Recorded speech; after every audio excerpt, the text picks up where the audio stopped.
when you did have those rebellious times or the ups and downs, were you looking for God to come get you? Were you, did you try to run and he couldn't come? When you say come get me, what do you mean? Like come punish me? Not come punish me, but come bring you back to the good side, I guess, quote unquote. Okay. When you had those downs, when you did rebel as a teenager, when you did rebel later on, how did you get back to that? How did you come back up? Because I think a lot of folks, especially when they grow up in the church, every single Bible study, Sunday, Saturday night. It'll wear you out. It's almost like sports where you get fatigued with it. That's so good. You get fatigued. So you got fatigued. What brought you back, and were you waiting to get brought back?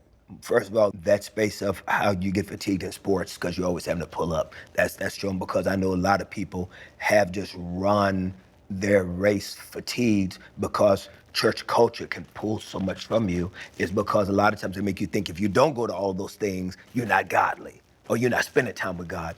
And I'll say this is a great revelatory moment for me over about the last year. I realized that as a young man, God had Jesus, okay? Jesus had my heart before Jesus had my soul. I fell in love with Jesus at a very young age because I didn't have any friends. And I was raised in a house by this old lady, and the whole neighborhood was old, so there were no kids in the neighborhood. So Jesus at an early age, to be honest with you, became like an imaginary friend for me.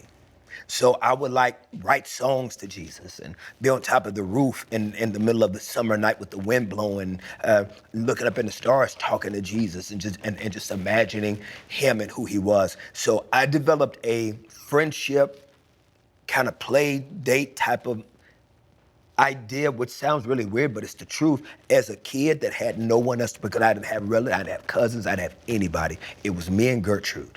That's all it was. It was a very lonely life. Lonely. The only thing that saved me is that there was a raggedy piano in the front of that house.